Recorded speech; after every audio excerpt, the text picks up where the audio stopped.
What is it? Advance?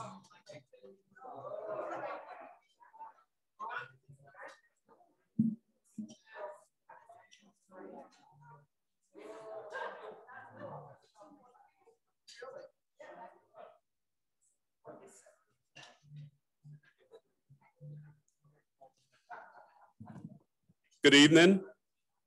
Oh, that's loud. I need to stand back. Let me say good evening to everyone. I'd like to call our official meeting to order for the Social Justice, Race, and Equity Commission. It's good to see everyone's smiling faces. Thank you for coming out.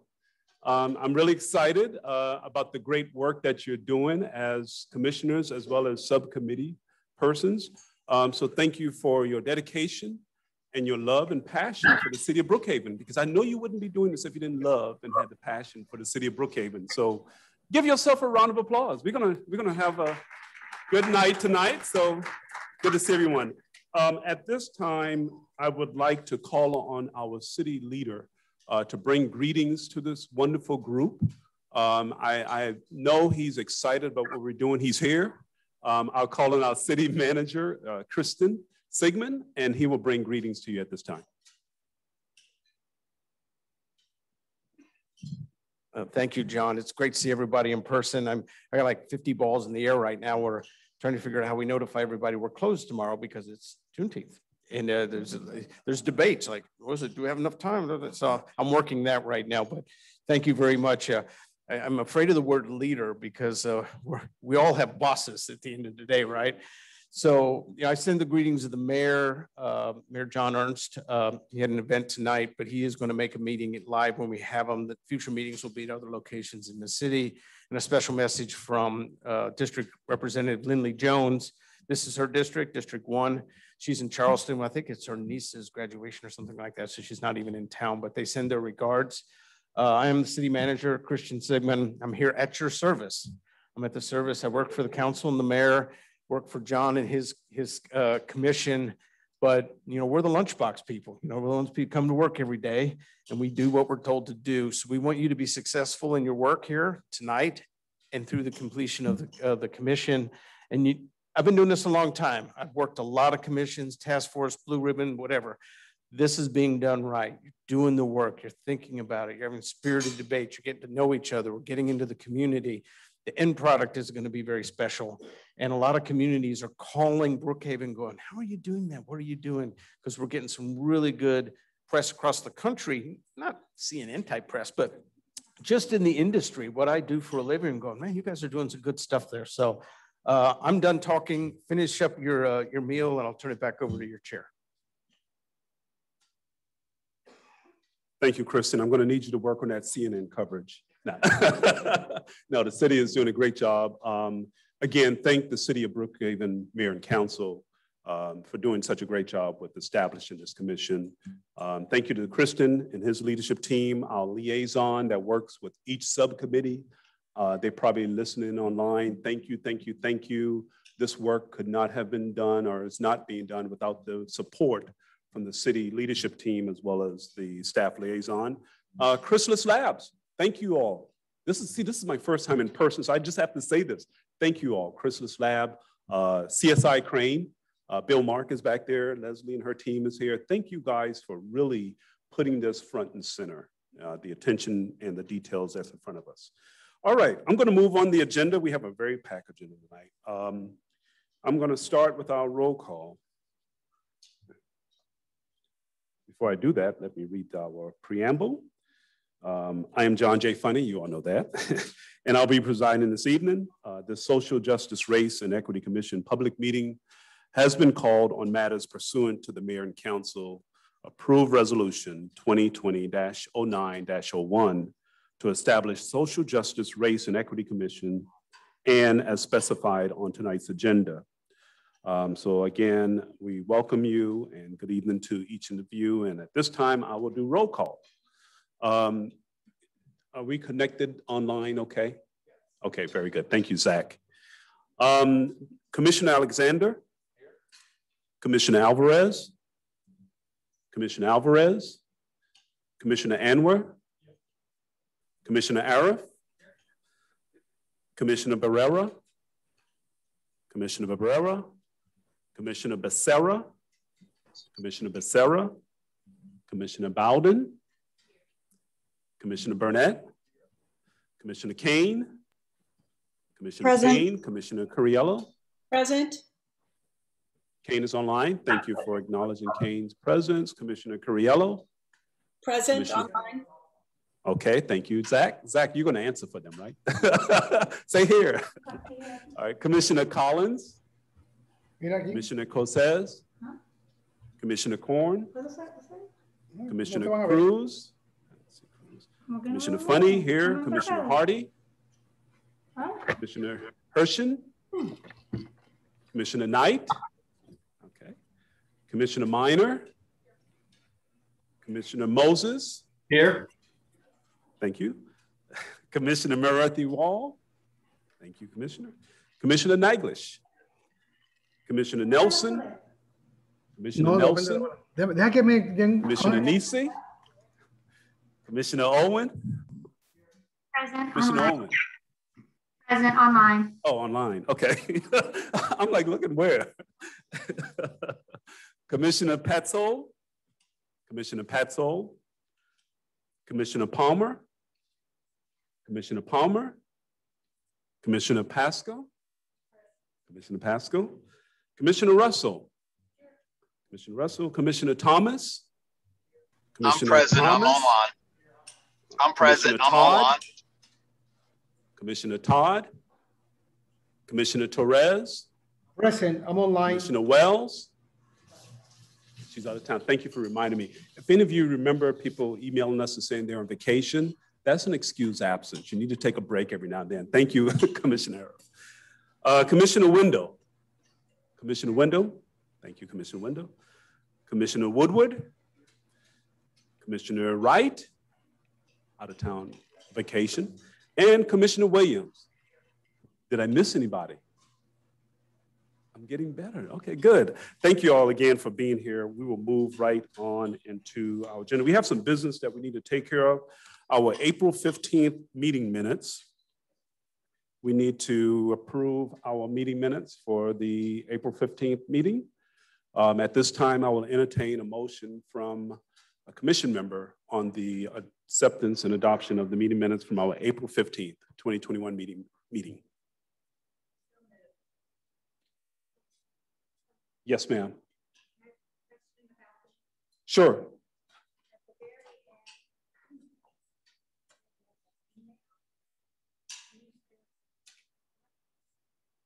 Okay. Yes. All right.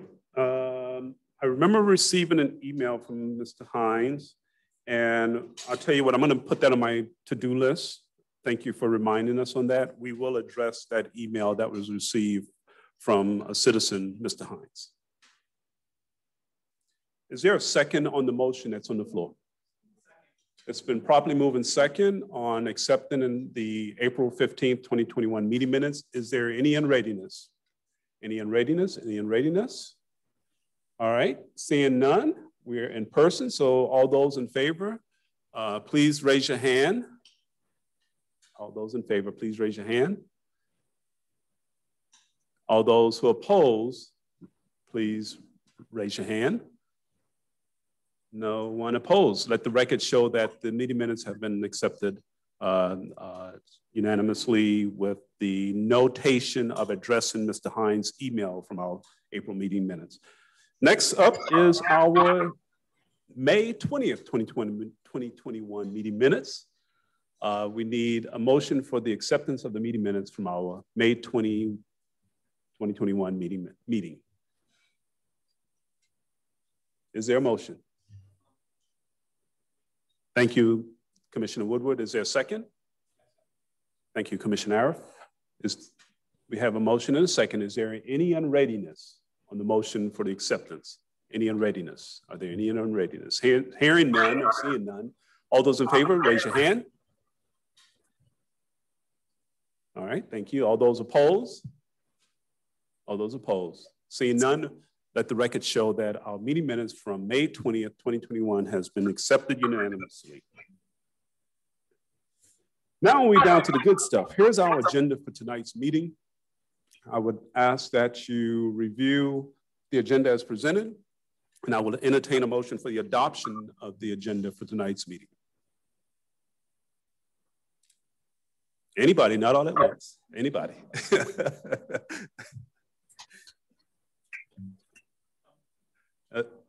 Thank you, Commissioner Williams. It's properly moved. Is there a second?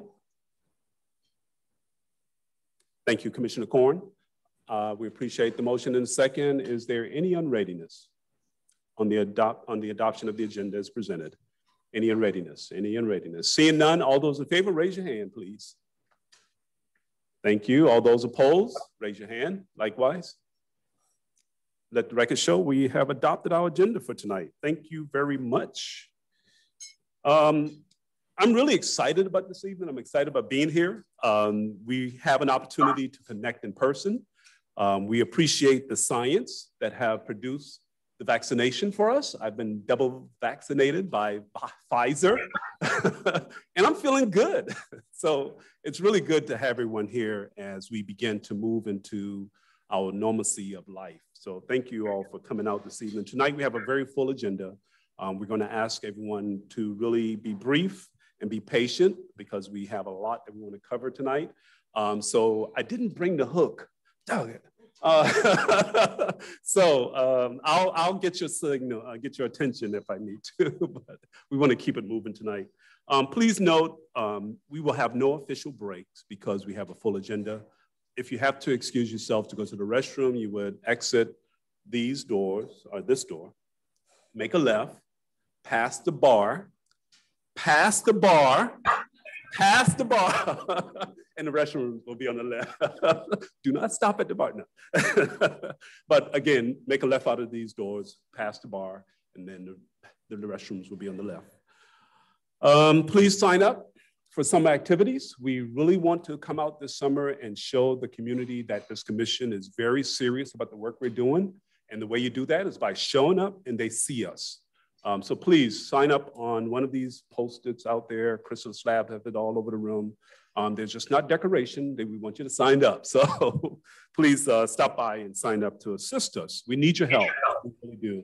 We have a lot to cover. And I shared with Leslie, one of the things that the mayor and council is very serious about, they asked the question, did you talk to the public? Did you go out into the community? Did you go where they are? So I would like to make certain that we go to where they are. So please sign up and assist us with that. Thank you, Kristen. We got some good swags out there. I mean, there are books and umbrellas, and thank you, Kristen. A little small token to say thank you. He haven't signed a check to give everybody a check, so take the token. Take the swag. Yes. So we have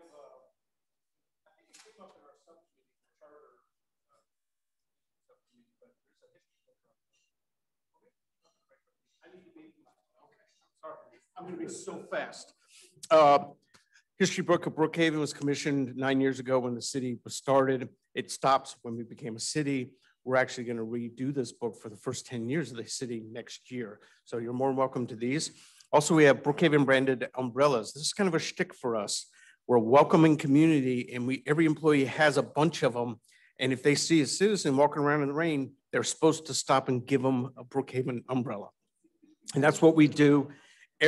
Every hotel has them, every valet stand, every restaurant, and it gives us pride. And I know it does for our residents when they see someone walking around with a Brookhaven umbrella, and there are people who actually say, hey, can I get one? And yes, we give them out. So if you need 2, 3, just take as many as you want, because we know they will end up in the community. So there we go. All right, thank you, Kristen. We appreciate that. We really do. And I know the citizens walking in the rain appreciate it too. All right, so don't leave without your swags. Also, they have parking stickers. Who have them? Okay, so before you leave, make sure you receive a parking pass to exit the area there. One other item I want to talk about. One other item I'll talk about very briefly. Everyone should have picked up a resolution adopting conduct and decorum guidelines for elected and appointed officials. Everyone did receive that. It was on the table outside. This is a very important piece of document here. City Council approved this. The city of Brookhaven was established and voted on in 2012, started up in 2013, with great leaders speaking to issues that needed to be addressed. A lot of people on the council, I shouldn't say a lot of people may have had different viewpoints, but they collectively collaborated to come up with the right solution for moving the city forward. And they did it with respect to one another. So this document is a document that the city adopted, city mayor and council adopted last night. I was on their Zoom meeting. Was that last night? Tuesday night. And it puts something in place to say, this is how we will operate as a city, so that no one is disrespectful to one another. We know how to speak to our citizens as we are engaging and deliberating on decisions. So it's a very important piece of document. Bedtime reading, you don't have to read it now, but I wanted to point that out because we're governed under this as well. We are appointed officials of the city. We wear the hat of the city of Brookhaven. So when people see us, we represent the city of Brookhaven. So I would ask you to please govern yourself accordingly as it relates to us representing the city of Brookhaven. Okay, I've talked enough. Let's go back here. Next on the agenda.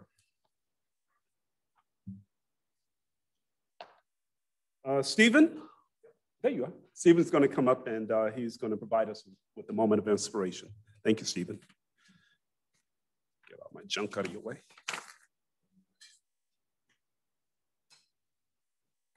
Good evening, everyone.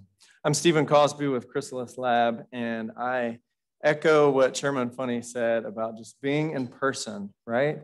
It's just, can we just take a deep breath? Isn't it nice just to be around people again, right? Just in the same room and in each other's presence, that we exist outside of the square box right here, outside of Zoom screens and Google Meet screens. It's nice to be in each other's presence. So I just want to share a poem this evening by Khalil Gibran, the writer and poet and artist, Lebanese American who lived from the late 18 to early 1900s. This poem is on self-knowledge.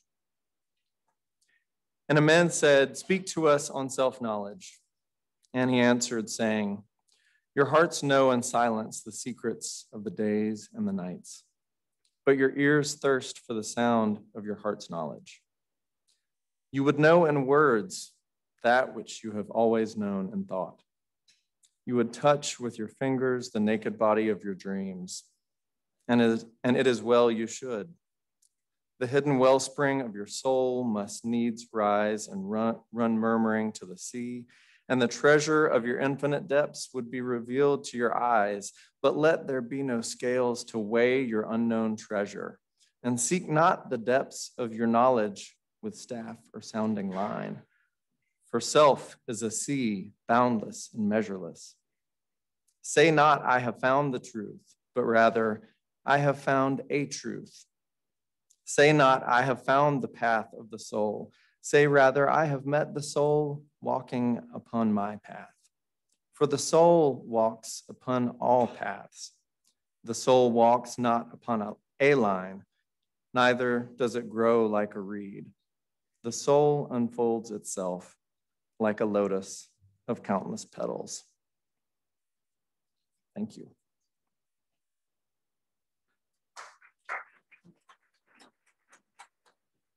Thank you, Stephen. Wonderful words that really cause you to pause and think about the soul. So thank you for that wonderful reading of a poem.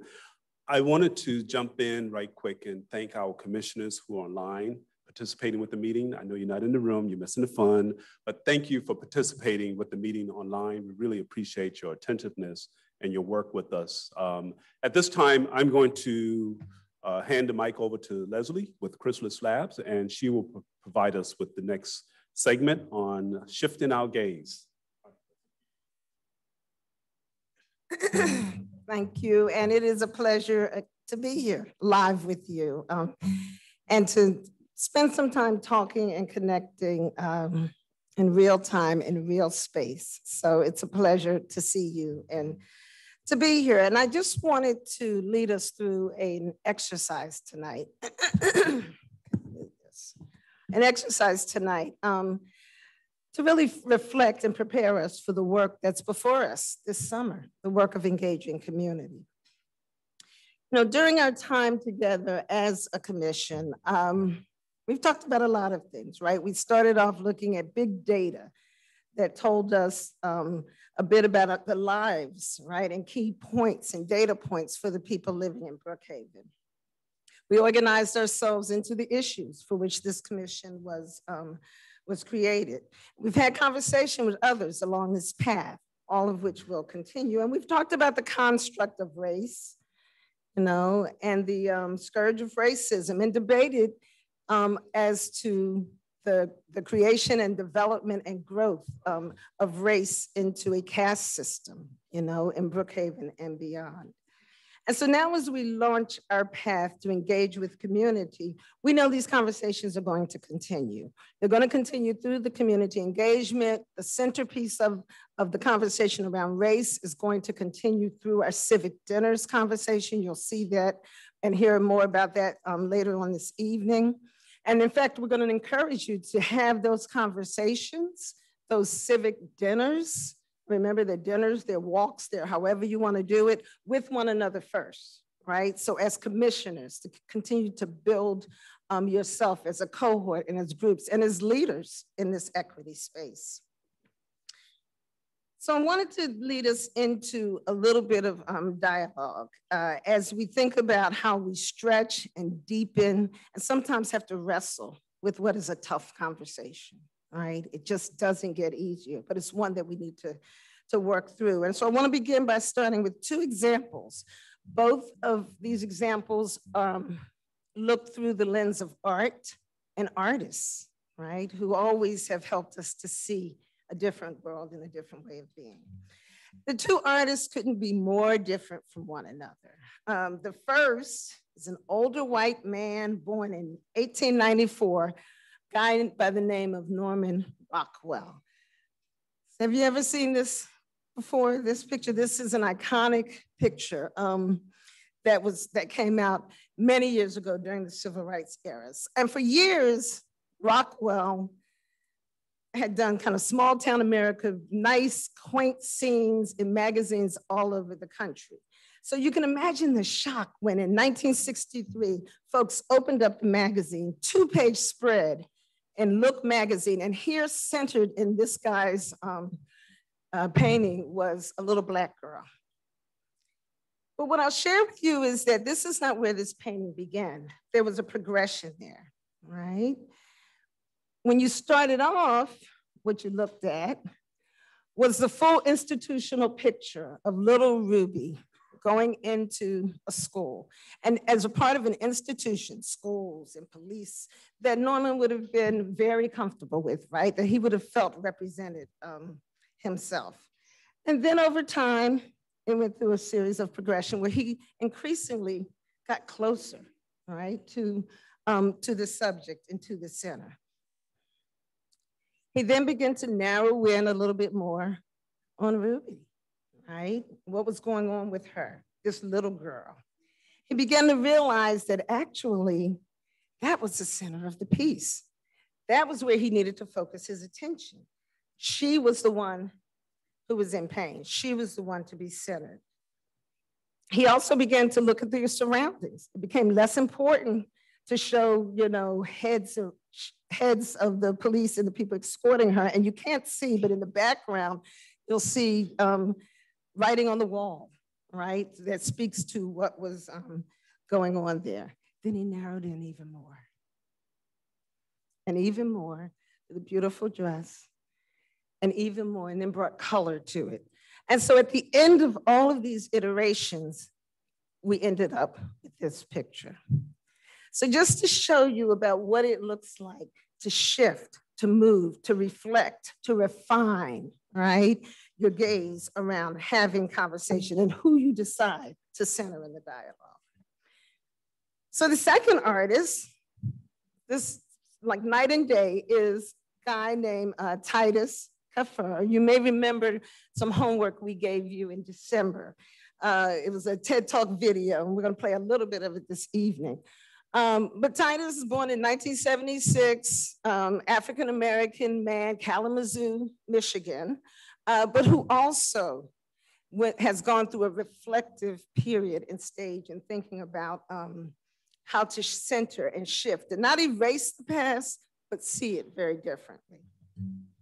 When you think about this, it is exactly what we have for us in Brookhaven, because we know we all have different experiences. We know the folks who are living on Buford Highway do not have the same life experience as the folks who are living, you know, on Dresden, right? We know that the experiences and expectations of African Americans in Brookhaven, Asian Americans in Brookhaven, whites in Brookhaven, Latinos in Brookhaven are different. The perspective is different, the experience is different, the culture is different. So the lens in which they see are different. We know that the folks who navigate and are longtime residents of Linwood community navigate very differently than they do on Peachtree Road. This is what we bring to it. This is what we also really have to appreciate in what we're doing. So we want to have a little bit of conversation about what it means, right? To kind of have that navigation, to have the conversations before us this summer so that we can work through them. Because we know we're going to agree and we know we're going to disagree. And we know we got to keep on talking, right? And how you do that. So I want to play a portion of this clip, this TED Talk of one of the most popular of all time for Titus. And I want to give you some background before we're starting halfway through. So basically, Titus is responding to his son who asked, why isn't life fair? Why are some people treated differently, better than other people? And so he began to work that out through his art and through his life passion. So do I press it again to get this to start, or? Thank you.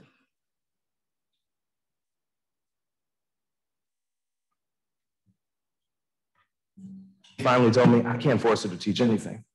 And I knew in that moment, if I wanted to understand this history, if I wanted to understand the roles of those folks who had to walk, I was probably gonna have to figure that out myself.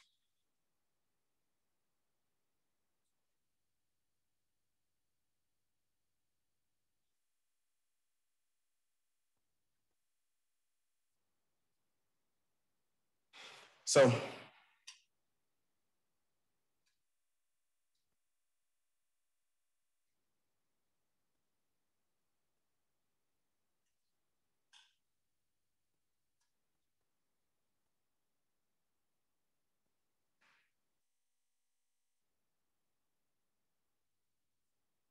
above you right here on the slide, the dean finally told me I can't force her to teach anything. And I knew in that moment, if I wanted to understand this history, if I wanted to understand the roles of those folks who had to walk, I was probably gonna have to figure that out myself. So,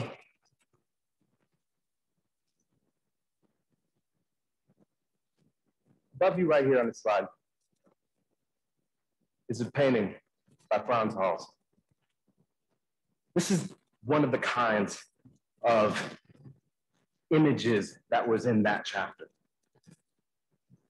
I taught myself how to paint by going to museums and looking at images like this. I want to show you something.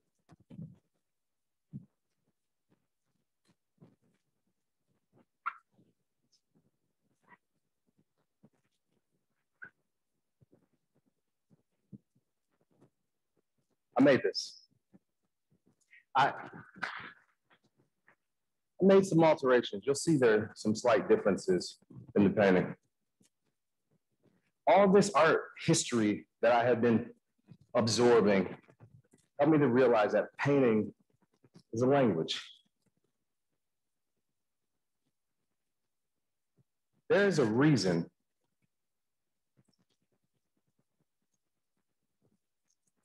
why he is the highest in the composition here.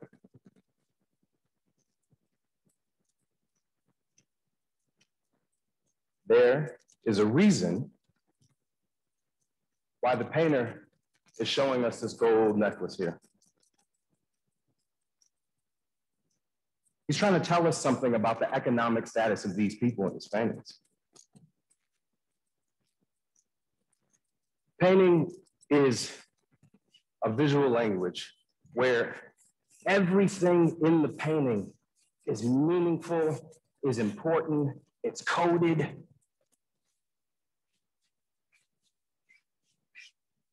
But sometimes, because of the compositional structure, because of compositional hierarchy, it's hard to see other things.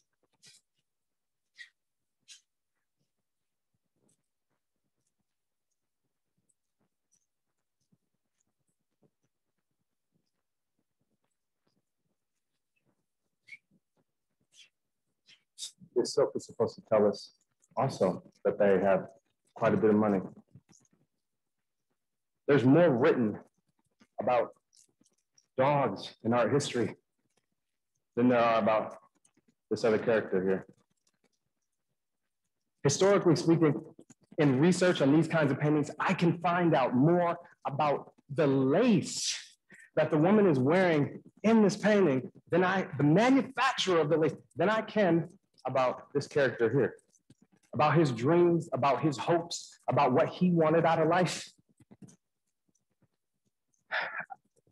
I'm going to show you something, but I don't want you to think that this is about eradication.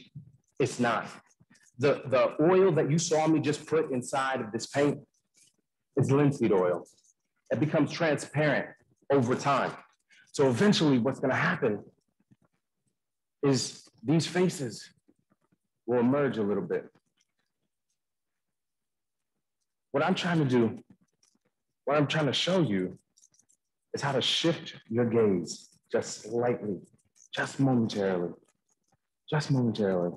to ask yourself the question, why do some have to walk?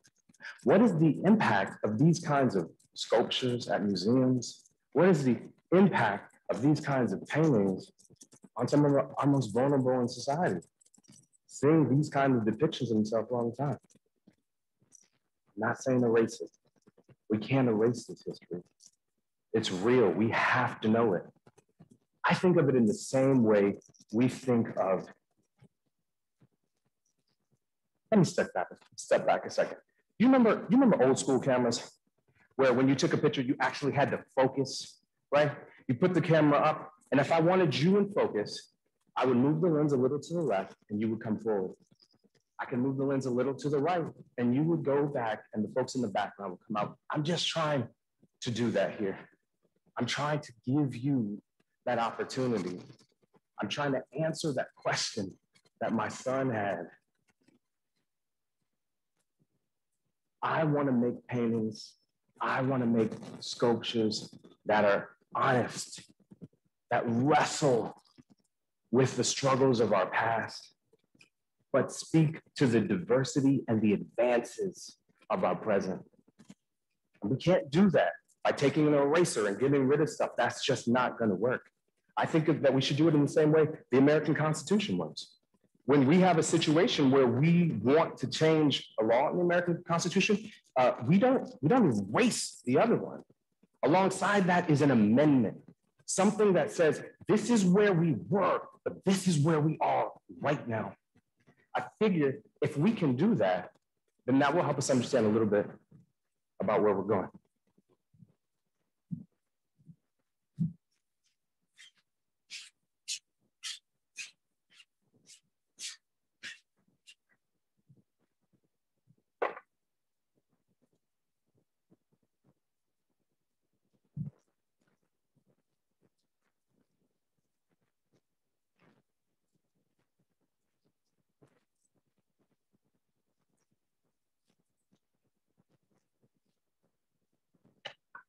Thank you.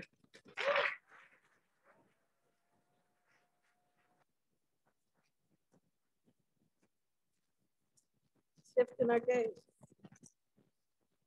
The Social Justice, Race and Equity Committee is being asked to shift your gaze, center and focus on those who haven't had a chance, those who are being hurt by the current system. That's what we're asked to do, not to erase, we even have to explain, but to focus it. So I do have a PowerPoint coming up, but here's what I'd like you to do. Turn to your neighbors, this is just pairs, and just talk a little bit about what you heard. What does it mean to shift your gaze to drive equity, greater equity and social justice in Brookhaven as a commission, as individuals, and then as equity leaders in the community? Give you about 5 minutes, talk to your neighbor, and then we're just gonna come back to the full group and report out and just share what we talked about.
Mhm.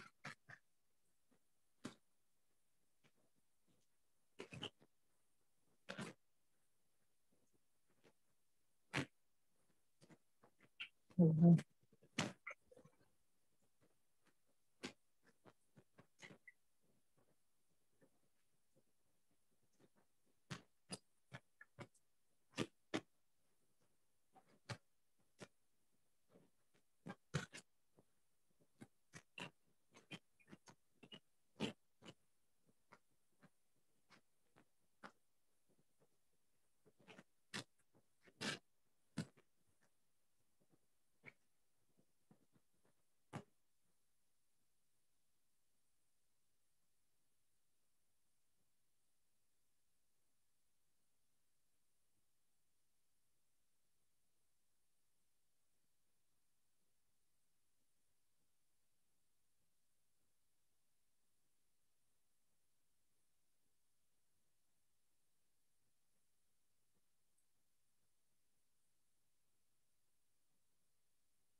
Okay, we're going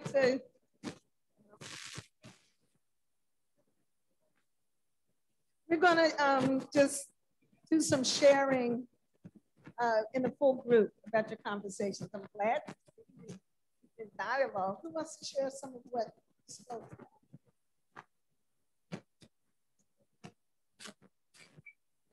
Yes. Well, hello. So one of the things that we talked about, we didn't really get into what we talked about. We talked about the fact that the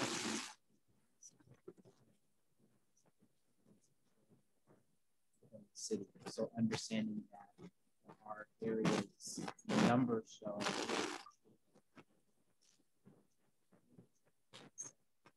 city.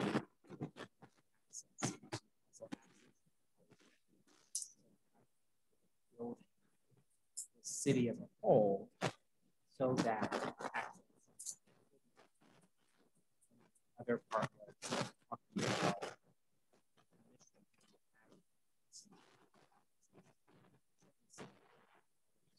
all represent.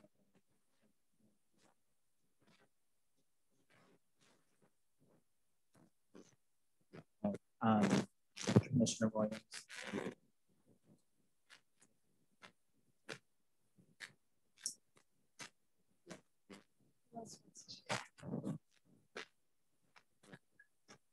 I'm Commissioner Woodward, and we did just the opposite. We actually thought it would be easier to start with individual expressions. So each of us told a story.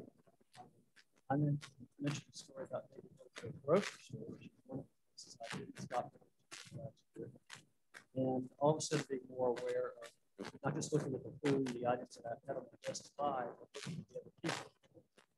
Either shopping or stocking or otherwise working or in the grocery store. I think some of that was prompted by the fact that we're all wearing masks, like I was. I just became more aware of people close to me or around me. Some of it was self-protective, also whatever they were doing, whether they were shopping or the process of not able to shop.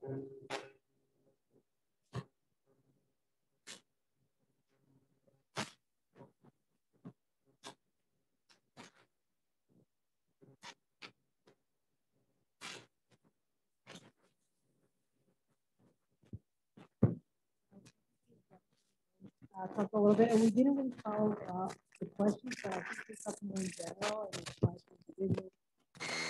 the good leaders we were talking about, being more empathetic to other people, and also you know, what our vantage point where we are, we tend to assume that everybody looks at things from our vantage point from where we are. So it's worth it to take a step back, you know, to look at the bigger picture or go closer and, you know, take a look for the details of the picture. So the analogy of focusing the camera was really good. That, you know, it's all about where you're standing from, and not everybody's standing where you are. So sometimes you just have to move away or closer to the picture. Commissioner Pascual.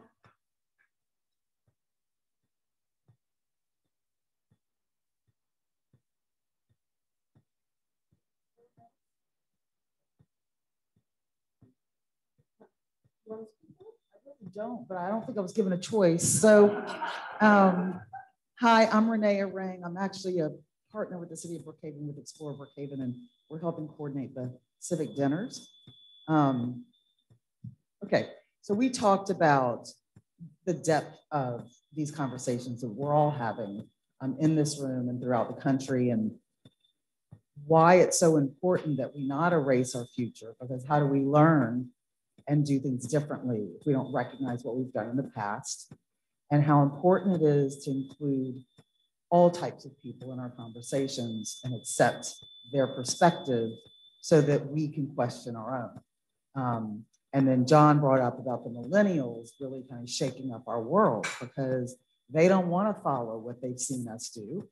You see more diversity, you see more intercultural couples, you see different choices in their life in terms of relationships and how they make commitments and all that. And we as the parents, or even the next generation above, are learning to accept that because we love them and we are able to see things through their eyes better than what we saw through our parents' eyes. So that's kind of where we left it off. It could have gone on for hours, I'm sure, but Leslie's good about keeping us to time. So I'm going to have to hear this from somebody from each state. So we just got two that y'all talk about. Commissioner Burnett, I think a thing for me when I'm in a setting like this is, as an individual, is what I begin to ruminate on, and that is change is going to happen through intentional conversations, particularly from somebody who looks like me with other people who look like me.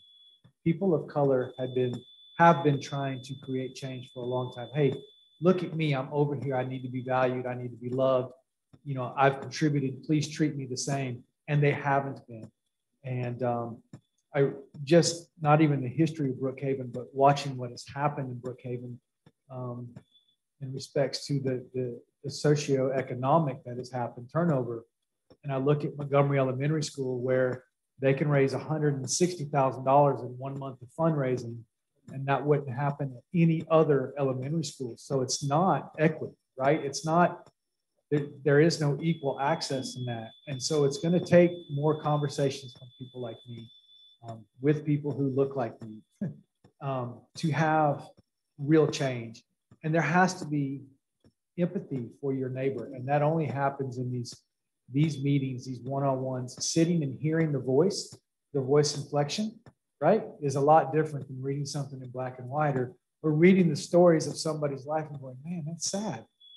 But it didn't really bother me. But when you sit with somebody and hear that and hear how that affected them, that creates empathy for you to do something different.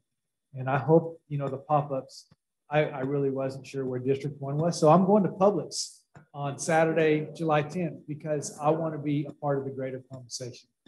And that's what it looks like as an individual. So.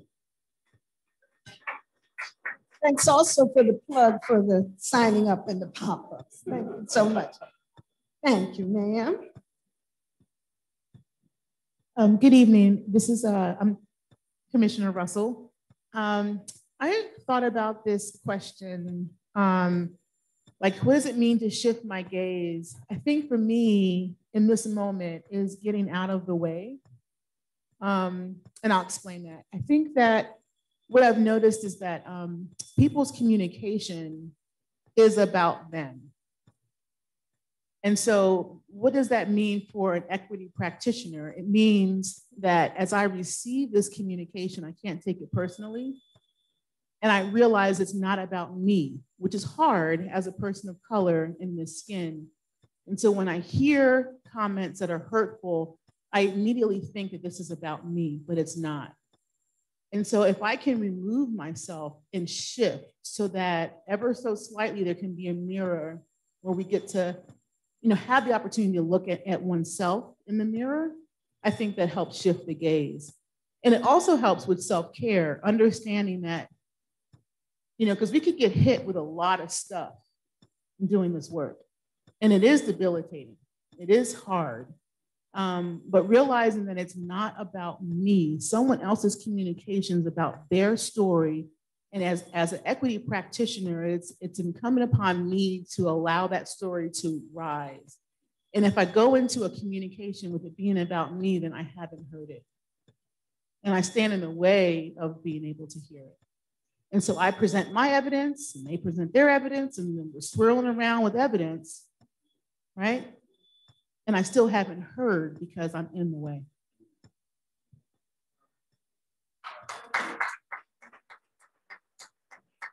Thank you. So the conversation continues. And I think as you hear more about what we want to do this summer, think about it. If we aren't getting to the right places, help us get there. Like, talk. This is our opportunity to get out there and make sure that we're doing that. And if you need more tools or any support with that, of course, let us know. So I'm going to turn it over to Commissioner Chair.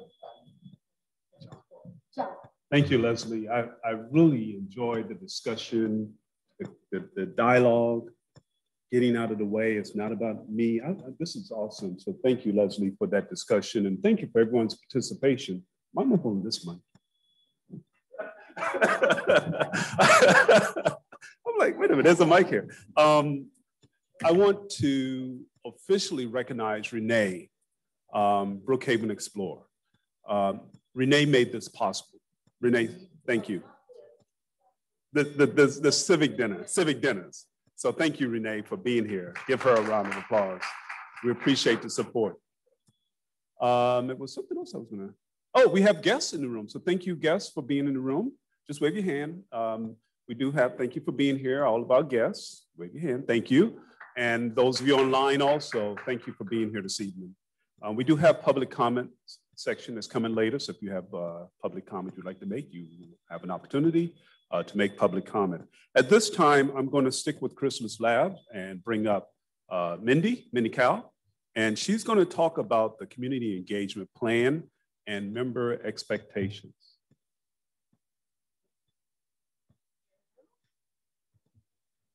All right. So I am going to go into a little more detail about these different signups in case you saw them and got overwhelmed, hoping to address some of the things that are on your mind. So you may remember this from, yes, talking to them, okay.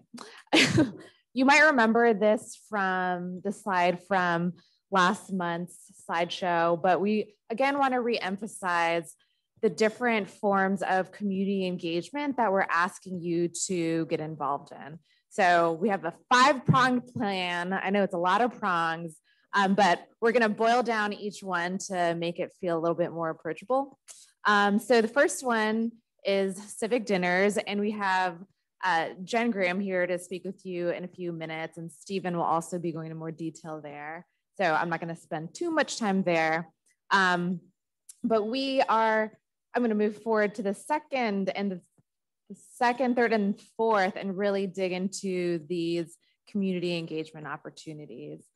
We have the community pop-ups, we have commission presentations, council district discussions, and then, of course, this last one we've included here. We aren't going to go into a lot of detail today, but just keep in mind that the stakeholder engagement that you're going to do as a part of your subcommittee membership, that is another form of community engagement. And so we just, want you all to think about this work holistically and all the different ways that you are getting voices to the table beyond our own. Okay, So Civic Dinners, I'm just gonna say really quickly, there are 3 things that we're specifically asking you to do. The first thing is we want you to participate in a civic dinner with other commissioners, just other commissioners. This is an opportunity for you to really get to know your fellow commissioners so that in the final 6 months of work together that we have, you're really doing it, in relationship and greater fellowship with one another. After that period has passed, we're then going to ask you to host a civic dinner. And that we want you to invite people from the community. We want you to post it to the Civic Dinners online platform so people can sign up. And maybe you can attract someone to your dinner who you just didn't know at all.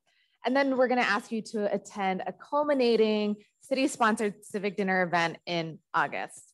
And again, Stephen and Jen will go into more detail later. So on to the community pop-ups. Those signups are over here next to the screen. Oh, and I just want to mention, for those of you attending virtually, we will post signups to Basecamp later tonight, this evening, or in the morning. So I know you can't see the paper copies, but you will have an opportunity to sign up. Everyone will. Community pop-ups. This is the kind of thing, when you're at Kroger and there is a table set up in front of Kroger and they want to give you a pamphlet or they want you to take their survey, that's going to be us. I know you guys are laughing, but this is really an opportunity to catch people who don't volunteer to come out to public meetings or who can't make it to public meetings. These are the opportunity to catch those folks. And so you'll see we have a number of locations, dates, times. So look for something that works for you and sign up.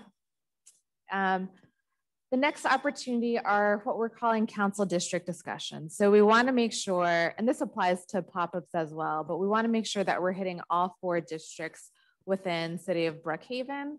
So for the council district discussions, we have 1 set up in each district throughout the month of August. And during those, what you're going to do is present to talk a little bit about the commission, the work of the commission. At that point in August, how far along are you on in the journey? Where do you see it going? And then you'll get to talk to residents who attend and just get a little bit of their perspective and engage. So those signups are over there. And then lastly, there will be commission presentations. More information to come on this piece, but essentially we've reached out to a lot of different community organizations throughout Brookhaven to let them know what we're doing here. And we're hoping to engage with them a little bit more and potentially set up an opportunity to talk with either their constituents, their staff, their leadership, to again, engage them, tell them about the commission and just see what they have to say about this work that we're doing. So to recap, you can sign up for those first 3 today. More to come on the commission presentations. And if you do not sign up, I've been told that someone will sign you up. So thank you.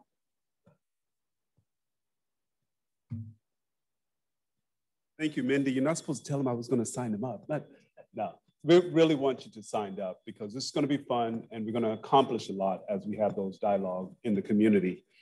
So let me now go to the section where we actually get to call on each subcommittee. And one of the co-chair, we have 2 co-chairs per subcommittee. We're going to ask one co-chair to just basically give some highlights about what's going on, progress, accomplishments, challenges and issues. And next step, what are some next steps that you're going to be doing within each of the subcommittee? First, this evening, I have a pleasure of calling on Axia Pascal. And each of you get, is it 1 minute? 1 minute. So you're going to be real fast. Hurry, come. All right. but we wanted you to have an opportunity to report out. Thank you. Hi, good evening. So we had a meeting about 2 weeks ago of our Mission and Vision Subcommittee. And some of the progress and accomplishments include, we discussed the mission and vision of other cities. You know, some of them had historical references, some had more economic values, but we had a good range of missions and visions from other cities. We had our initial discussion on the mission and vision of Brookhaven, and we'll continue to have more of those. And something that I will cite as progress was that the members were very engaged in the discussion. So I was very happy to hear that. Some of the challenges and issues, we have to look at the city charter, which is huge. We've met with Christian to talk about it. It's a voluminous document, and we need to look at it and, you know, look closely through an equity lens to see what are the biases and the barriers, you know, that may be in the way of having a more equitable city. We also need to figure out what else we need to do in the next few months that are left, because we're running out of time. And for next steps, I think the community engagement for our subcommittee will be critical, being in those pop-ups and civic dinners and all that. We want to hear what people have to say about the mission and vision. I think at the very least, we want to ask the question to people, post the question, you know, does the mission and vision of the city reflect the city where you live? So that's it. Thank you, Commissioner Pasco. Very good point. Mission and vision sets the tone and how we do things in the city. So thank you, Commissioner Pasco, you and your team. If you're on that committee, just raise your hand, just wave. There you go. You're scattered. I love it. Good. Thank you all for your hard work. Next up, hiring and retention is very key within an organization. And this subcommittee co-chair, Commissioner Minor, she's going to come up and give an update.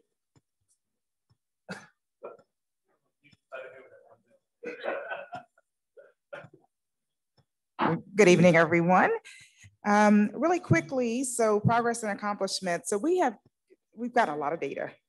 And so really it's been making sure that we spend time trying to assess it and, quite honestly, even challenge it, because there are some gaps, there are a lot of questions, but I will say, and this probably ties a little bit into challenges and issues, the data collection aspect is very manual. So it is requiring us to look at the data through a particular lens and then find some opportunities there. So, but I still consider that an accomplishment because we have actually gone through everything that has been presented. We've also continued to meet. Our group decided to break ourselves into 2 sub-teams so that we could work more efficiently. So the hiring team, they have been connecting through Basecamp and really trying to work through some things on the hiring side. And on the retention, we've had 2 meetings, but again, most of it has been focused on the data and the gaps, if you will. Outside of that, as far as challenges and issues, like I mentioned, the data is very manual. I will say it's hard to really understand kind of the trends just based on the way the data is currently presented. So, that's one of the challenges there. So we know that with some of our recommendations, that will feed into that so that it will actually help enable making that process easier. When we think about, why we're doing this work, you need to understand the story. And so if there's no investment in tools and resources, we'll make progress. But again, you want to be able to visibly see and understand the data and the impact that it has on the people who choose to work for the city of Brookhaven. And then the last thing would be, as far as next steps, the community piece, we're really excited about that. And, we're hoping that aspects of our community piece will also be those who serve the city, work in the city, because we think that's a big constituent group, and we'd love to get their input on some of this work as well. So that's it for us. That's why I love working with this full commission. This is not a bashful crowd. I love it. You guys are doing an awesome job. Thank you, thank you, thank you. Next up, Zach, did we arrange for Commissioner Moses? Okay. I don't hear your phone ringing.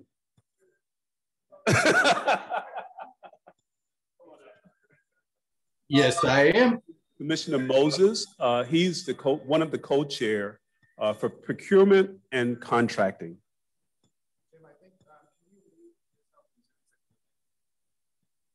Okay, or I can just move away from the screen.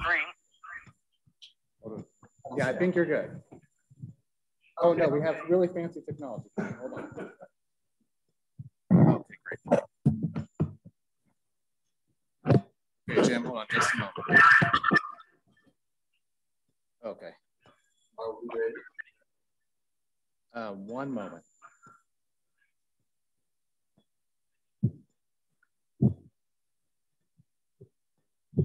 Okay, Jim, I think we're ready for you. Okay, just to give everyone a Reader's Digest version of what we've been doing. We had a meeting Monday. And decided to move forward with the information that we have available at us at this time. The members committee have been asked to pick contractors from the information that we were given. And I use that for our outreach. We've developed questions that we will put forward to have them put in a Likert scale so that we can get more quantitative data. And hopefully we'll have most of this stuff in place by our July meeting.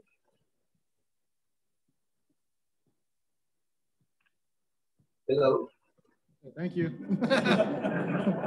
Thank you, Jim. Okay. Bye-bye. Thank you, Jim. Are we back? Okay, thank you, Jim. We appreciate you giving us an update on procurement and contracting, how the city business, advertise for business, how do they select teams, and who are they selecting, what's the trend? So they're really working with a lot of data to be able to make an assessment of contract and procurement. Next up is policing. I'm gonna call on Commissioner Ara. This is that group that has been trained by the police department. So watch out, guys. Come on up, Commissioner Ara. It was an exciting training. So we've done a lot in the policing committee over the past month or so since we last updated. So we did do the use of force training. That was pretty interesting for everyone who participated. And I think it helped drive context as to the type of decisions police officers have to make. From there, we've also reviewed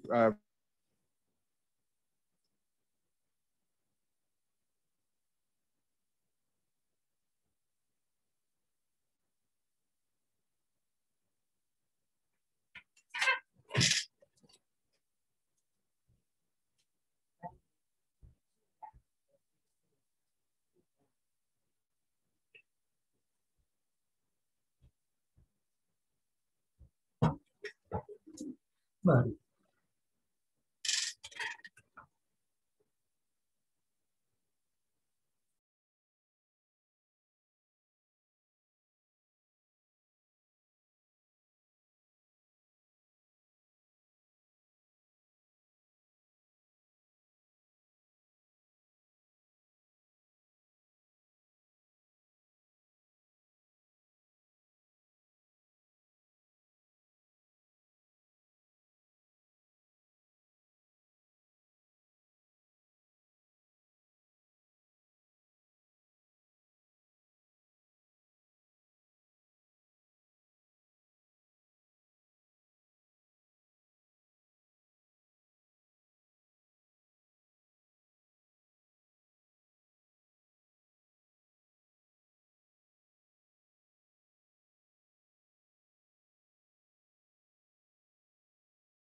that's what creates that magic.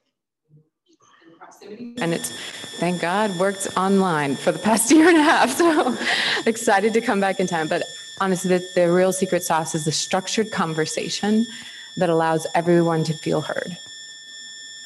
So our approach is about conversations because I believed in order to change a culture, you have to change the stories. The stories that we see and hear on the news feed or in the news or in movies or in paintings are the stories that shift our perspective. And we have to hear other stories to help shift our focus and our attention. And verbal stories are how we've learned to retain knowledge for millennia. Spires, caveman told stories, y'all. That's how traditions have been passed down for generations and generations. And so the power of storytelling, the proximity, is where empathy is born.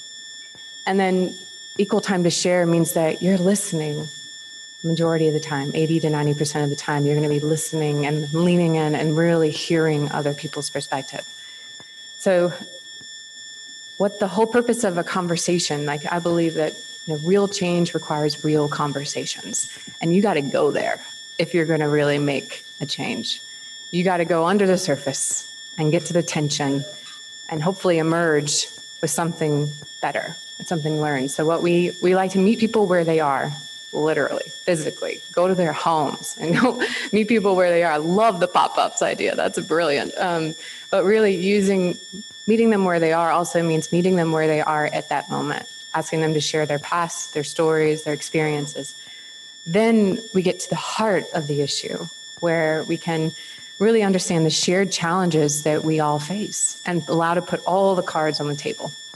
Everything from, and that tension, that's like what makes a great story a good story. A movie has that tension, and having to address the elephant in the room is what's going to help us move forward.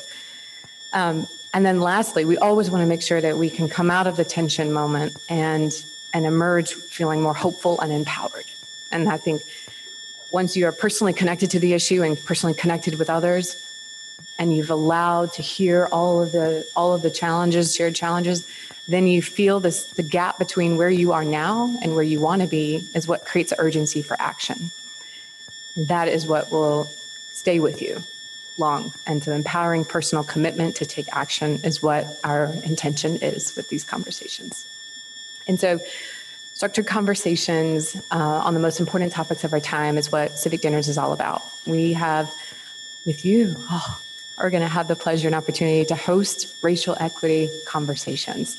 And we provide you with a guide that has everything that you need to be able to host. For those of you who have hosted, raise your hand. I know we have one. Yes. How was it? And the host guide really does help you to engage in conversation and to, you are a little nervous. I feel real nervous. Yeah. But the words are there, the questions are really powerful, and they really are questions that can be where they are. Thank you. Yeah. So we really tried to make it as easy as possible for anybody to host. That's my goal in life. Make it easy for anybody to facilitate these conversations so that they happen more regularly, more commonly, and people feel okay and comfortable having them, even though that might make them feel uncomfortable at times. So everything you need to know about hosting is provided in your host guide, which you will receive. It includes even the what to do before, during, and after the conversation. It also includes basic facilitation tips. So if you've never run a meeting in your life, you will get at least basic one-on-ones on how to do so, what to say, if something goes off rails, what if you have someone who's super talkative, how do you get them back on track?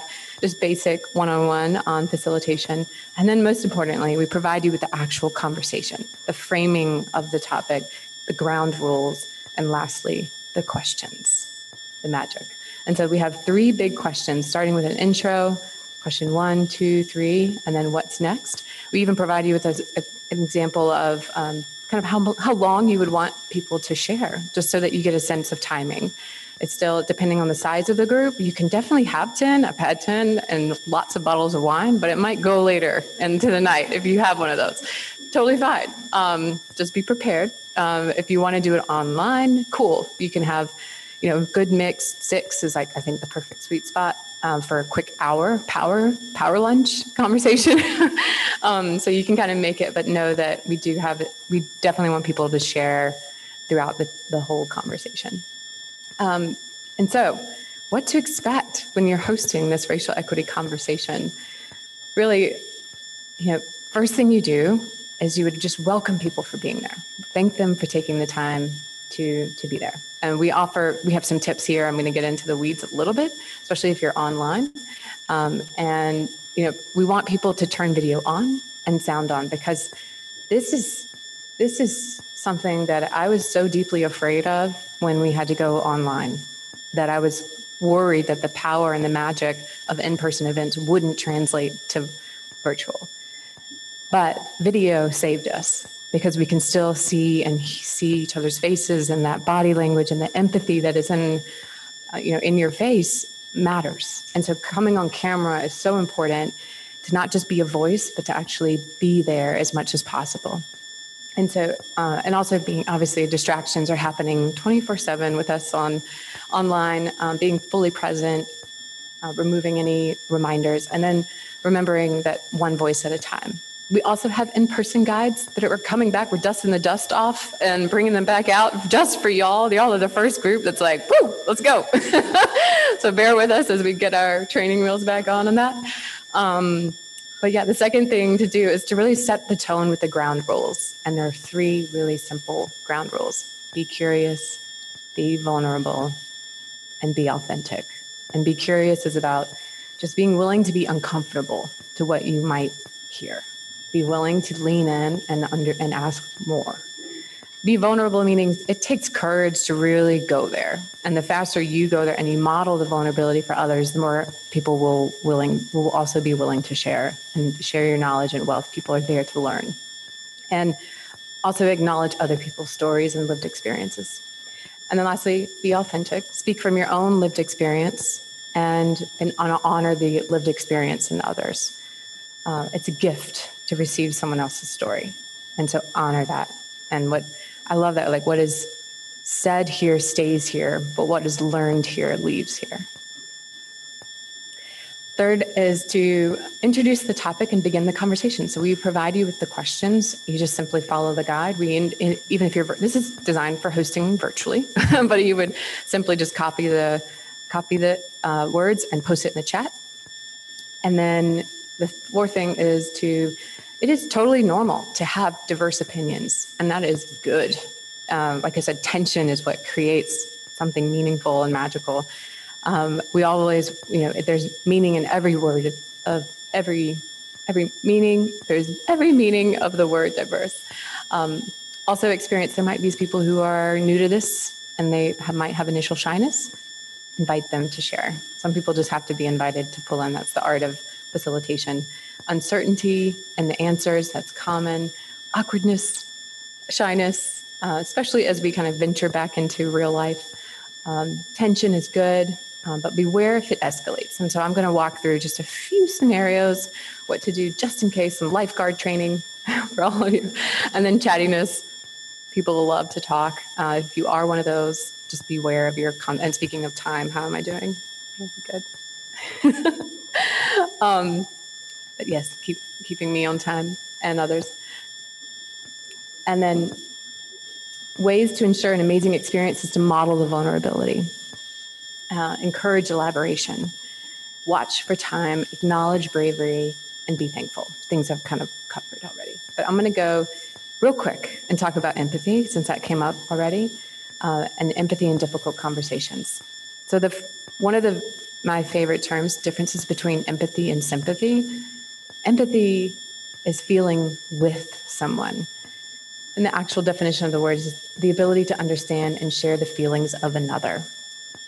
You can kind of, when you watch a scary movie, which I hate scary movies, but because I'm the one that goes, I jump. And you jump because your brain is actually experiencing the same emotions that's going on the screen.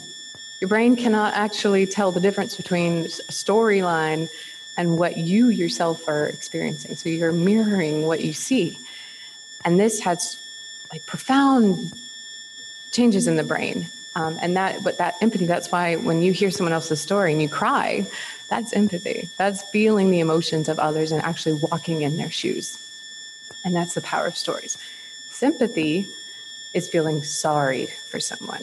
And the definition of feelings of pity or sorry for someone's misfortune. So I love Brene Brown. She's one of my heroes. And she described the same thing of like, okay, sympathy, I'm going to try to do my Brene Brown voice.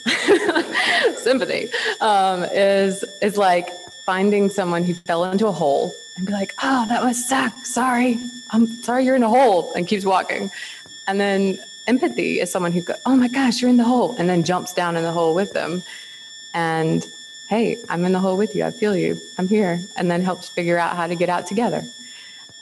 And I feel that's truly what's going to be required of us to get through this. We have to shift our focus and actually walk in their shoes and feel what they're feeling. Oh, wait, I missed a really important point. So when we're struggling, we long for empathy, but often what we get is sympathy instead. And so when people do share, the best thing you can do is just listen and be there.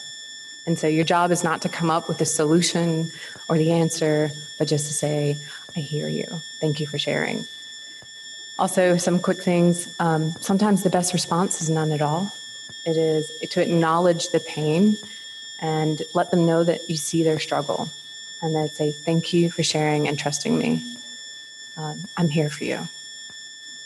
That's all. Sometimes people need a space to share. I've heard stories where people share things in a civic dinner they've never said out loud. People will share things that they have never heard themselves say. And that, I think the poem that Stephen shared before was speaking to that, and that your self-knowledge, your unconscious knows.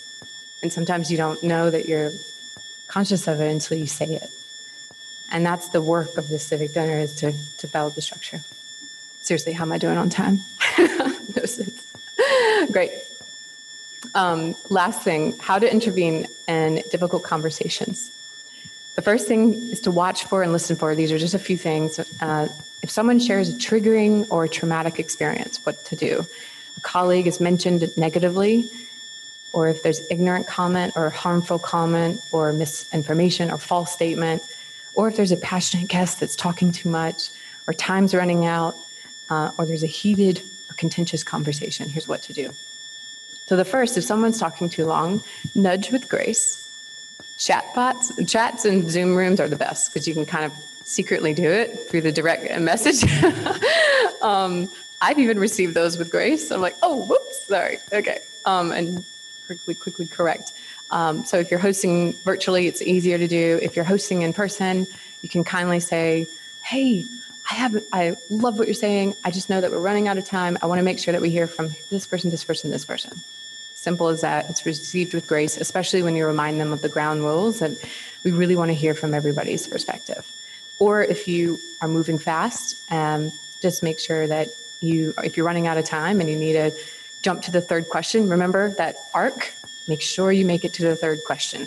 Even if everybody only gets one quick whip around, you want to leave on that high note so that you feel a sense of hope and empowerment. And if someone mentions someone in a negative context, our goal here is to do no harm.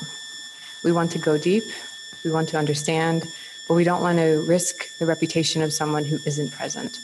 And so we kindly ask to we thank them for sharing, we honor and say, it must be painful, I hear you, but would love to hear from your own lived experience and go and stay from there. So we really want to take anything offline that is like very personal, especially if others know who that person is, because it can change how we interact with that person subconsciously. If we hear something, it can alter our behavior and perception of that person. And if someone shares a traumatic experience, like I said, somebody might say something that they've never shared out loud. Again, kind of the response is with empathy. I feel you, I'm here for you. If you want to talk after this, I'd love to talk to you more. I've got some resources that you can go to, and especially if it's one that requires professional support, direct them to the appropriate support. But I think what one risk is remember that it's not your responsibility to solve for it or to change the whole conversation to focus on that one thing. We definitely want to acknowledge the pain and then kindly ask for someone to share their story and kind of keep the conversation going. It's hard. I've been there. I've been in one of those where people, whew, and it's quickly easy for us to go swoop in and want to rescue, but then it's really difficult to end on a high note after that. So it's important to acknowledge it, but make sure that we end and make sure that we go back to the equal time to share so that you have a chance to kind of lift up out of that and understand what good can come from it. And if someone shares a false statement, the best way to interject is to say something productive, like, I like what you said about blank, but I'm struggling with your statement about blank. And so it's more about a curiosity that you can flip it. Also, I can see blank, but what about? And so it's framing it as a question and without judgment. So I think that's the key lesson. And then also to honor my concern is, so if someone says something harmful, you can start by saying, well, I feel, or I'm concerned, my concern with that is that if this is painful for me or someone I know, then it might also, that others here might feel the same and not feel comfortable saying or speaking up. And so just acknowledging that pain in that moment, or if there's something said, and then maybe I think we may have different ideas on how to blank, and that's okay. That's acknowledged. Acknowledging different perspectives is okay. And then I would like to understand, can you tell me more about what you mean by? And that's a great clarifying lean in question when someone says something that might be harmful or ignorant, just to kind of allow them to unpack that and lean in with curiosity. All you really need to know, boom, besides be curious, be authentic, and be vulnerable, is create that brave space. I love the National Center for Civil and Human Rights does some training with us. We've actually taken facilitators through training that actually have conversations with police officers and community members. And it is powerful. And they really, it's not about creating a safe space. It's about creating a brave space for people to be able to be uncomfortable having these conversations. Also encourage the dialogue if something's going on and people want to continue, like, just know that you're navigating and kind of having to pull some things out. Practice empathy, respond and react appropriately, actively listen, and lastly, just respect all experiences and perspectives. And you got this. I think that's it. So I'm really excited for you to host. Who's excited to host? Yeah! All right. Well, we have, I think, some signups available if you want to host. And we have your back. You'll be able to host through the platform. We're going to be sending out a video of like how to actually set up and schedule your event.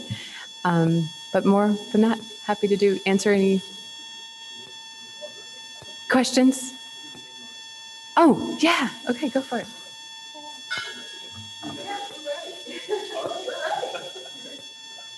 Okay, so in addition to your individual dinners, we're also hosting some gatherings. Right now, we have 4 restaurants that have committed to that on Monday, August 9th. We're just partnering with the city to help coordinate that through Explore Brookhaven. One will be right here at the Hyatt Regency, upstairs in one of the ballrooms, because their restaurant won't quite be open yet. One will be at Petite Violette on Claremont, and it'll be private space in the back. One will be at Arnett's Chop Shop on Apple Valley, and one will be at Italiano, which is on North Druid Hills, right at Briarcliff in that shopping area. So we'll take over the spaces. We won't have other diners in our space with us. So it'll be a brave space, not just a safe space for you. That was great. I'm stealing that, Jen. I love Brene Brown too, till she changed platforms. That messed me up. So those will be on the Civic Dinners website for our participants to sign up for. They'll all be groups of 6 to 10, tables of 6 to 10, so that they can be easily facilitated. And I think that's going to be part of what you're going to talk about now, right? Okay.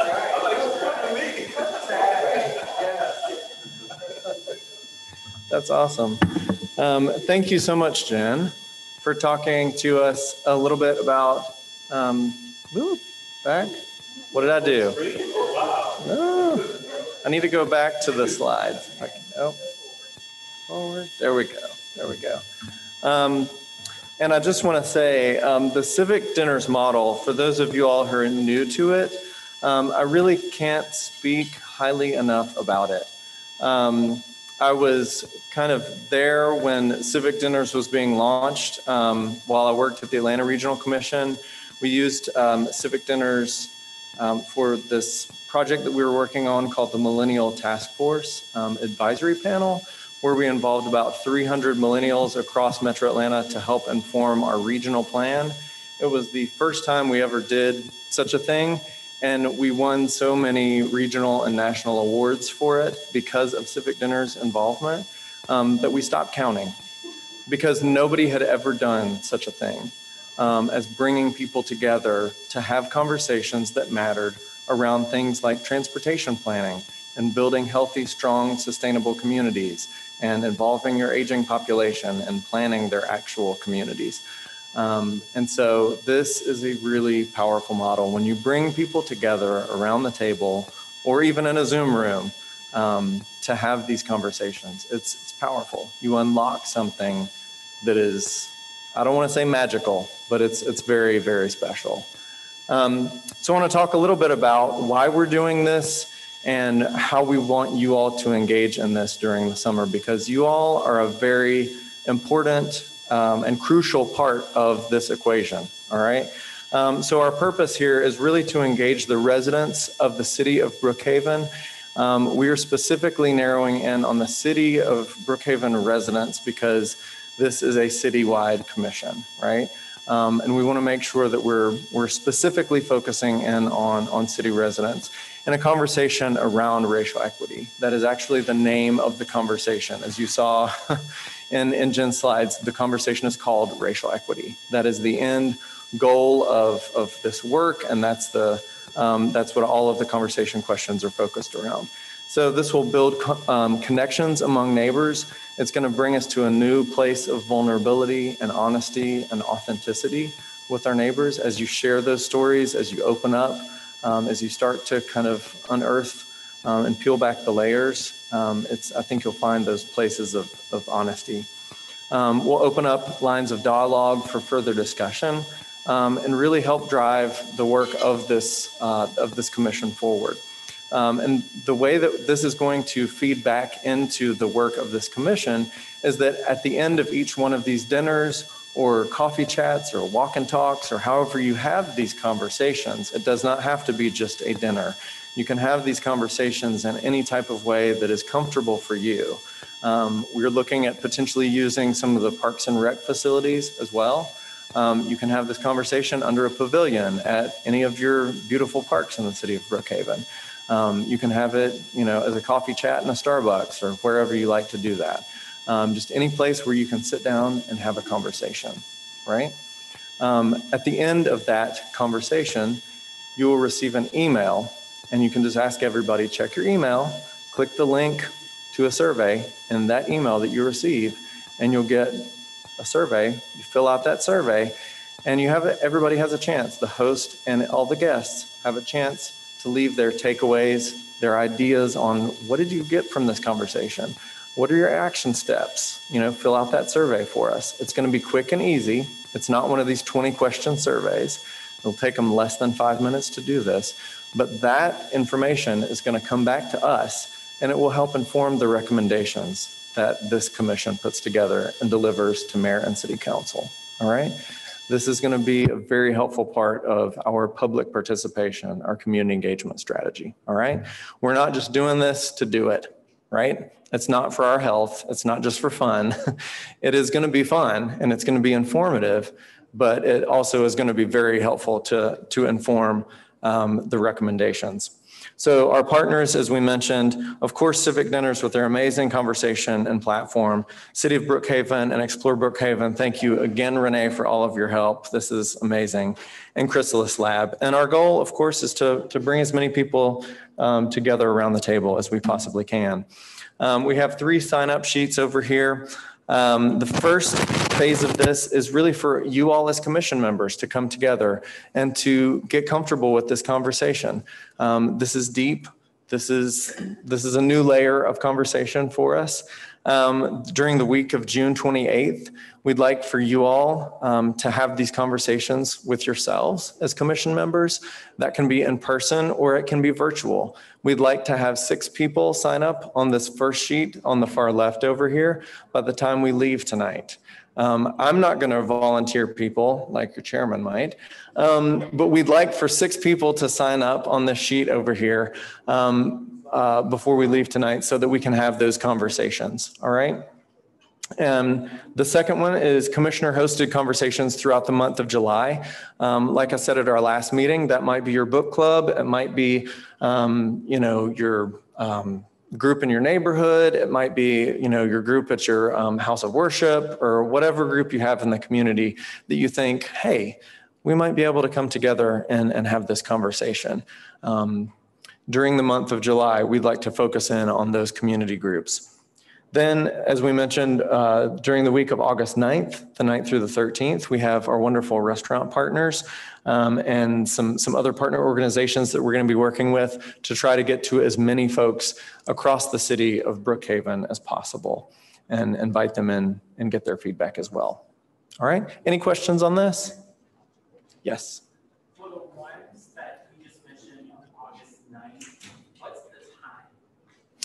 The question was for the dinners on August 9th, what's the time? I have it blocked for all of them from 6 to 9. So you just tell me what you want it to be. Okay, they're blocked from 6 to 9. So we will make sure that we clarify what the time is going to be for those dinners on August 9th. Yep. Any other questions? All right, and we will be sure to follow up with you closely through Basecamp and probably through email as well. We're going to give you sample emails to send out to your friends so that you have all of the language, so that you're not starting from scratch, trying to come up with a way to describe this to people. There is great language from Civic Dinners and others that we can give to you so you have everything already packaged and have an easy way to invite people to the table. Thanks.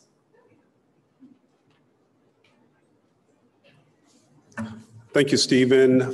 Thank you again, Jen. Thank you very much, Civic Dinner, as well as Renee for helping to facilitate the dinners. Renee is in trouble because I can't make it to all 4 restaurants. No, joke. No, but we really appreciate Brookhaven Explore on working with us on this.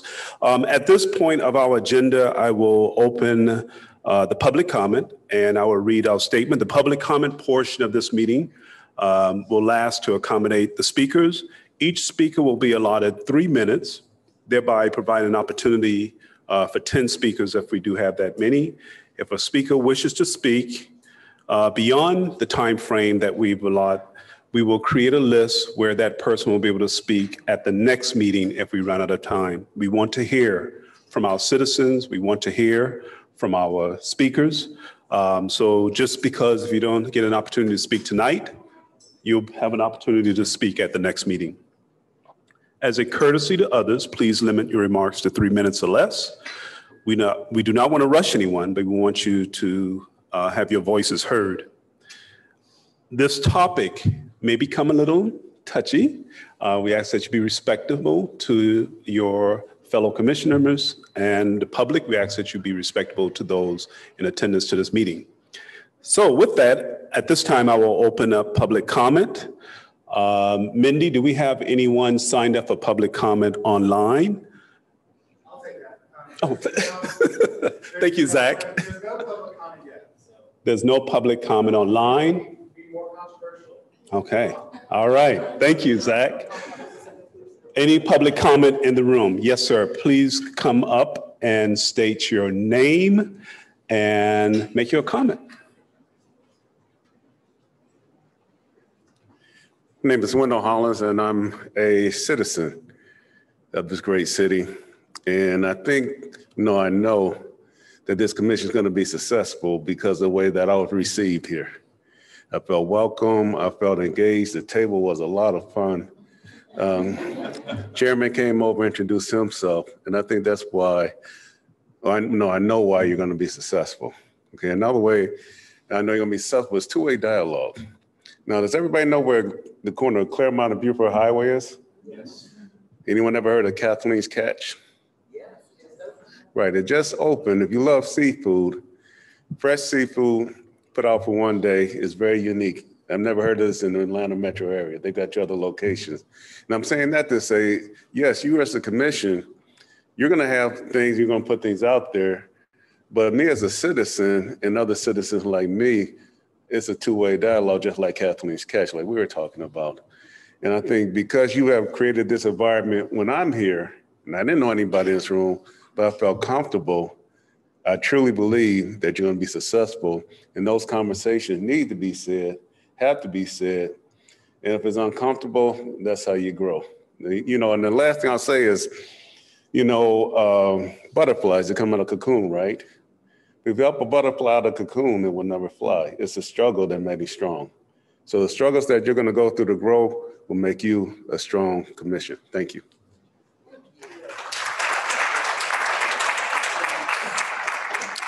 Thank you for those comments. We appreciate you being here. And thank you for sharing your words of inspiration for this commission. And I'm so appreciative of the commission members. They're really doing the heavy lifting. So thank you for being here. Any other public comments? Any other in the room? Our city manager. I'm going to be quick. See, I wear many hats. I live in the city, so I have a vested interest in this. I wasn't here when Mindy was talking about the community engagement plan, but I want to stress that what this commission is doing from a community engagement standpoint is more extensive than any other effort for community planning and engagement for the city's 9-year history. We've done a comprehensive land use plan. We've done corridor studies. We've done park studies. We've done all kinds of studies, lots of them, 20, 30 studies. And we get 50 people, 100 people out of 50,000 residents. So that the breadth and depth of the community involvement in this commission is huge for a city this size, and it's huge for the city of Brookhaven. So I'm really excited to see what comes out of that, because if we embrace all policy discussions and all planning exercises with this level of rigor and engagement and inclusivity, we'll be a great city. We already are, but we'll be a greater city. Thank you. Thank you, Kristen, our leader, city manager. Any other comment? At this time, I will close our public comment portion of the meeting. I want to thank the hotel staff. Let's give them a round of applause. They've done a superb job. I want to thank the servers and the chef and the management team here, because they made this happen. I only asked Kristen, can we have an in-person meeting? And I think he said yes within 2 seconds. It was that quick. So thank you, Kristen, also for making this happen.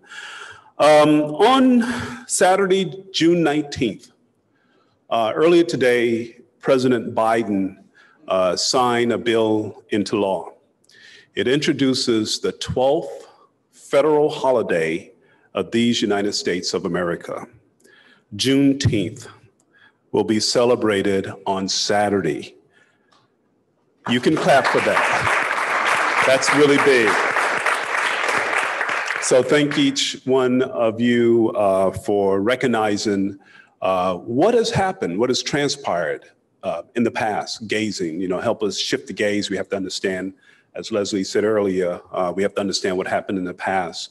And sometimes you have to pause and celebrate where we are today because of what happened in the past. So keep that in our mind as you think about Saturday, Juneteenth Day.